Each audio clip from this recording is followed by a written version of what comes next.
Class 8th students, Hindi में मैं आज आपको पाठ 21 मेरा गांव मिल क्यों नहीं रहा, लेखक राम नारायण उपाध्याय। ये कवि गांव ढूंढने नहीं निकले हैं। ये जो पाठ है वो आपके ग्रामीण रहन सहन व संस्कृति के बदलाव के कारण वो ऐसा कह रहे हैं कि उन्हें वो गांव मिल नहीं रहा जो वो बचपन में, जिस गांव में वो बचपन में रहते थे। परिवर्तन अच्छा बुरा जैसा भी, लेखक उस परिवर्तन की तरफ इशारा कर रहे हैं। उसमें क्या क्या परिवर्तन होता है इस पाठ में आप वो समझेंगे। जब भी मैं गांव पहुंचता हूं, मेरा गांव मुझे मिल नहीं पाता। वही गलियां, वही चौराहे, नदी का वही घाट, वही बाट, लेकिन मेरे अपने गांव का कहीं पता नहीं चलता। गांव की चौपाल चौसर की तरह खुली पड़ी है, लेकिन उस पर खेलने वाले मोहरे पहले ही पिट चुके हैं। कुछ है जो चीरा संभाल कर बैठे हैं, लेकिन उनमें अपने घर की दहलीज को लांघने की भी शक्ति नहीं। लेखक अब बड़े हो गए हैं और जब भी वो गांव लौटते हैं, मतलब कहीं शहर में नौकरी करते होंगे, जब वो लौटते हैं तो उन्हें लगता है कि वो जो बचपन का गांव था वो उन्हें मिलता नहीं। सब कुछ एक जैसा ही है। चौपाल है जो कि पहले जैसी ही पड़ी हुई है, लेकिन वहां पर चौसर मीन्स होता है आपके चेस बोर्ड कह सकते हैं उसको, चेस बोर्ड को। हाँ, उस पर मोहरे मीन्स काली गोटी सफेद गोटी होती है, उसको मोहरे बोलते हैं। तो चौपाल जो है वो खुली हुई है, मतलब चौपाल खाली है बिल्कुल। और मोहरे जो हैं, मोहरे मीन्स जो लोग चौपाल में बैठा करते थे, उनकी उम्र हो गई है, तो कुछ तो खत्म हो गए हैं, मृत्यु को प्राप्त हो गए हैं, और कुछ जो हैं वो इतने बुजुर्ग हो गए हैं कि वह अपने घर से बाहर नहीं निकल पाते। जो लोग उन्हें चौपाल में बैठे मिलते थे बचपन में, वो बुजुर्ग हो गए हैं और वो नहीं दिखते। वह कुंडी का पानी और कंडे की आग परस्पर लड़कर बुझ चुकी है, जिसके सहारे चिलम के दौर के साथ बातों के छोर को भी भोर से मिला दिया जाता था। अब कुंडी मीन्स घड़ा हो सकता है, घड़ा घड़ा जैसा, वो उसमें अब कोई पानी नहीं रखता। अब लोगों के घर में सुविधाएं हो गई हैं। और कंडा, कंडा मीन्स चूल्हा जलाने की जो कंडे होते हैं, अब कंडे भी नहीं जलते। और चिलम, हुक्का, हुक्का अब आज के जमाने का चलन तो है नहीं। प्राचीन काल में बुजुर्ग लोग हुक्का पीते थे, तो चिलम का जो दौर था वो भी खत्म हो चुका है। ना कुंडी का पानी है, ना कंडे की आग है, और न ही चिलम का दौर है। सब बदल चुका है। गली के मोड़ पर खड़ा बूढ़ा नीम कब से बाट जो रहा है कि कोई आए और उसकी भुजाओं से झूला बांधकर उसे भी आसमान तक ऊंचा उठने का मौका दे, लेकिन शरारती हवा का एक झोंका उसके सिर की पीली पत्तियों को पगड़ी की तरह उड़ा ले जाता है। गांव के खलियान से लगी झोपड़ी का वह जन्मांध बूढ़ा भी अब नहीं रहा, जो मेरे पांव की आवाज को पहचान कर पूछ उठता था, कौन, दादा हैं क्या? शहर से कब आए हैं? मैं उससे पूछता, बाबा तुमने कैसे पहचाना? भरे गले से वह कहता, क्या मैं अपनी धरती से जुड़े पांव की आवाज को नहीं पहचानता? दादा, जिनके पांव में जूते नहीं होते, उनकी नंगी पगथलियों की आवाज जुदा होती है। जिनके पांव में फटे जूते होते हैं, उनके दर्द से फटी धरती की छाती की आवाज जुदा होती है। और जो अपने नालदार जूतों से धरती को रौंदते हुए चलते हैं, उनकी आवाज जुदा होती है। फिर आप तो इस धरती के आदमी हैं, कितनी ही दूर क्यों न चले जाएं, आपके पांवों की आवाज को मैं अपने दिल की धड़कन में सुन लिया करता हूँ। लेखक कहते हैं कि जो नीम का बड़ा पेड़ है, वह इंतजार ही कर रहा है कि कोई बच्चा आएगा और उसकी डालियों में झूला झूलेगा। आजकल के बच्चे ये काम नहीं करते। वह घर में रहकर टीवी देखना, मोबाइल चलाना, इन सब में व्यस्त हो गए हैं। मतलब बाहरी खेल बंद हो गया है। तो लेखक जो बचपन में खेलते थे वह आज का बच्चा नहीं खेलता। नीम का पेड़ इसलिए केवल इंतजार ही कर रहा है कि कोई आकर उनके डालियों में झूला झूले। लेकिन हो क्या रहा है उसके साथ कि एक तेज हवा का झोंका आता है और नीम की सूखी पत्तियों को उड़ा ले जाता है। और वहीं पर एक बूढ़ा रहा करता था झोपड़ी बनाकर। वह जन्मांध था। जो जन्म से अंधे होते हैं उन्हें जन्मांध कहते हैं। जन्मांध बूढ़ा रहता था जो कि अब खत्म हो गया है, अब नहीं रहा। लेकिन जब भी लेखक आते थे तो वो उनकी पैरों की आवाज से ही पहचान जाता था और कहता था कब आए। जब लेखक पूछते कि आप कैसे जान लेते हो कि मैं हूं, तो वो कहते थे इस धरती से जुड़े, मतलब इस गांव से जुड़े बच्चे के पैरों की आहट उन्हें अच्छी तरह याद है। वह तरह तरह के पैरों की आहट पहचानते थे।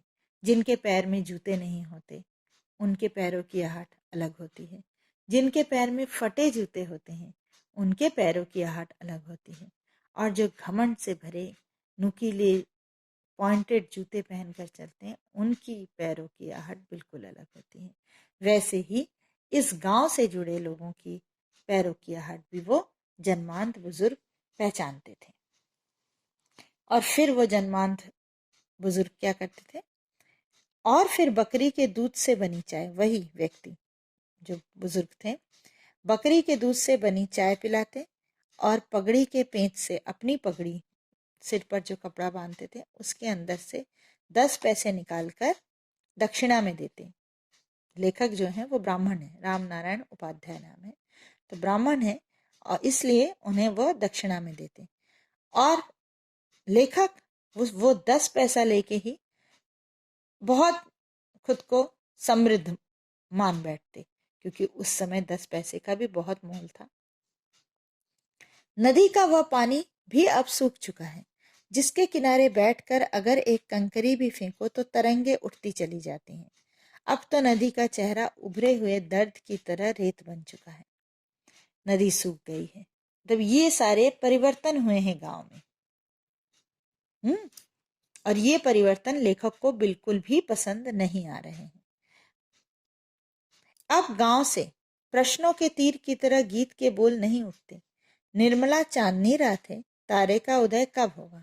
तारे का उदय तो पिछली रात में होगा, जब पड़ोसिन जाग जाएगी और दही बिलोने की आवाज के साथ चक्की का स्वर गूंजेगा। जो फोक सॉन्ग होते हैं, लोकगीत होते हैं, वह कथोपकथन जैसे होते हैं, बातें। वैसे ही लेखक को वही लोकगीत याद आते हैं जो कि अब लोगों को याद तक नहीं। ये आपके उन्नति के साथ हमारा देश या हमारे जो जगहें हैं जो हम डेवलप हो रहे हैं, हम अपनी संस्कृति को भूलते चले जा रहे हैं। यही इस लेखक का दर्द है और यही इस लेखक का अभिप्राय भी है कि हमें ये नहीं भूलना है। जहाँ से हम हमारे जो कल्चर है, हमारी जो संस्कृति है, उसको छोड़कर अगर हम आगे बढ़ गए तो हमारी पहचान खत्म हो जाएगी। गांव के जिस बाड़े में रथ से सजी गाड़ियां खड़ी रहती थी, वहीं अब ठलुओं के साथ ठेले खड़े नजर आते हैं। अब घोड़ा गाड़ी तो है ही नहीं, अब सब ऑटो टेम्पो ये सब चलते होंगे। तो अब जहां पर गाड़ियां रस्सी सजी खड़ी रहती थी, अब वो है ठेले खड़े रहते हैं, सब्जी के ठेले और जो भी सामान लादने वाले जो ठेले होते हैं। गांव का गोरस, गोरस मीन्स गाय का दूध, बजाय चीखते बच्चों के होटल वालों की भूख बुझाने में लगा है। अब होटल खुल गए हैं। गांव का जो ग्वाला है वह गांव के बच्चों को दूध नहीं पिलाता, सीधे होटल में बेचता है, उसे ज्यादा प्रॉफिट होता है। गांव की अमराई में आम अब भी आते हैं, लेकिन उन पर अब कोयले नहीं कूकती, वरन कौवे बैठकर इस बात की चौकसी करते हैं कि कहीं आम को देखकर आम आदमी के मुंह में पानी तो नहीं आ रहा। गांव में आम का बगीचा है, जिसका भी बगीचा है वो क्या करता है, आम को लेकर अब ठेकेदारों को बेचता है। अब पहले जैसा नहीं है कि जिसके बगीचा है वह आम गांव में बांट दे। खुशी खुशी कोई भी आम ले जाता था, किसी को कोई फर्क नहीं पड़ता था। हम क्या हो गए हैं, मटेरियलिस्टिक, मतलब भौतिकवादी हो गए हैं। एक एक पैसा कहाँ से कमाया जाए, हम सभी मनुष्यों को बड़े अच्छे से समझ में आ गया है। अब दिलदारी से गांव में आम बांटना ये सब नहीं होता। महुआ अब भी टपकता है, महुआ के पेड़ का फल जो होता है महुआ बोलते हैं, लेकिन गांव की गोरियों के इशारे पर नहीं, वरन ठेकेदार की ठोकर पर। अब वहां आंसू की तरह गलने को बाध्य है। ये आपके महुए से जो कुछ भी वो बनाते हैं ठेकेदार, ले जाते हैं उसको भी, जैसे आम को खरीद कर ले जाते हैं वैसे महुए को भी खरीद के ले जाते हैं। पहले लड़कियां लड़के महुआ बटोर कर खाते थे, जो कुछ भी करते थे वो सी चीजें अब गांव में खत्म हो गई हैं। आखिर ये कौन लोग हैं जो गांव की खेती योग्य जमीन पर गिट्टी से नींव भरकर दफ्तर बना बांटे गए ऋण से खेतों के लहलाने का सपन देख रहे हैं? बिल्कुल ऑपोजिट काम। अब लेखक पूछ रहे हैं कि ऐसे कौन से लोग हैं जो गांव की खेती योग्य जमीन पर ऑफिस बना रहे हैं और फिर वो क्या कर रहे हैं कि और लोन दे रहे हैं कि आप खेती करिए। आखिर ये कौन लोग हैं जो तेल घानी के बजाय तिल्ली या मूंगफली डालने के अनुदान के नोट डालकर कागज में से तेल निकलने की प्रतीक्षा कर रहे हैं? अनुदान मीन्स जो आपके गवर्नमेंट की तरफ से लोन वगैरह दिया जाता है कम उसमें, तो उसको बीच के जो बिचौलिए होते हैं वो खा जाते हैं। घूस वगैरह कैसे भी जिस आदमी को चाहिए उसको नहीं मिल पाता है। तो तेल घानी, जहां से तेल निकलता है वहां पर वो क्या डाल रहे हैं, अनुदान के नोट, और उससे फायदा देख रहे हैं। आखिर ये कौन लोग हैं जो गांव वालों के पांवों के नीचे की एकता की दरी को खींचकर उनके सर्वांगीण विकास का दावा कर रहे हैं? ऐसे बहुत से लोग होते हैं। मतलब केवल ये लेखक का क्वेश्चन है कि गांव में बहुत सी जातियां होती हैं, रहते हैं सब साथ मिलजुल कर, लेकिन अब क्या कर रहे हैं, कुछ लोग बाहर ही आते हैं और वह इस जाति से उस जाति को, इस धर्म के लोगों को उस धर्म के लोगों से लड़ाते हैं और ऐसा शो करते हैं, ऐसा दिखावा करते हैं कि वह गांव की उन्नति चाहते हैं। कैसी उन्नति, जब हम एक दूसरे के साथ मिलकर रहना ही नहीं सीख पाते, उन्नति कैसे होगी? तो यही लेखक पूछ रहे हैं कि ऐसे कौन से लोग हैं जो ये कर रहे हैं, एकता की दरी को खींच रहे हैं और सर्वांगीण विकास का दावा कर रहे हैं। आखिर ये कौन लोग हैं जो गांव के आदमी को अपनी झोपड़ी से बेदखल कर वहां अपना दफ्तर, क्वार्टर, होटल या दुकानों का जाल बिछाकर मछली के फंसने का इंतजार कर रहे हैं? बड़े बड़े होटल और क्वार्टर, दुकानें, ऑफिस, दफ्तर सारे खुल रहे हैं गांव के लोगों को झोपड़ी से अलग अलग करके। लगता है उठे हुए बाजार की तरह मेरे गांव का ठाठ उठ चुका है। कभी देखा है उठे हुए बाजार का सन्नाटा, जहां नमकीन, सेव और गुड़ी पट्टी से चिपचिपाते कागज के झूठे पन्ने हवा में उड़ते फिरते हैं, जहां पान की पीक तथा मूंगफली के छिलकों से वहां कभी आदमियों के होने का आभास होता है। अब तो सारा ठाठ उठ चुका है और मैं चिल्ला चिल्ला कर ढूंढ रहा हूं, लेकिन मेरा गांव कहीं नहीं मिल पा रहा है। लेखक को अपने गांव की जो गरिमा थी वह खत्म होती नजर आ रही है और लग रहा है कि जब कहीं पर बाजार लगता है, उसके जब बाजार के लोग अपने अपने घर चले जाते हैं तो वहां पर मूंगफली के पैकेट और छिलके और पन्नी वगैरह उड़ते फिरते हैं और सन्नाटा पसरा रहता है। कभी देखना किसी मार्केट प्लेस, जब हाट वगैरह लगता है, मेला वगैरह लगता है, जब वो चला जाता है तब तो रौनक रहती है, जब वो सारे लोग अपने घर चले जाते हैं तो कैसा लगता है वो जगह। कभी लगता है कि यहाँ कभी बसे होंगे लोग, लेकिन रौनक बिल्कुल नहीं रहती। लेखक को अपना गांव ठीक वैसा ही एक बाजार लग रहा है जिसकी रौनक पूरी तरह चली गई है और वो चिल्ला चिल्ला कर अपना गांव ढूंढ रहे हैं।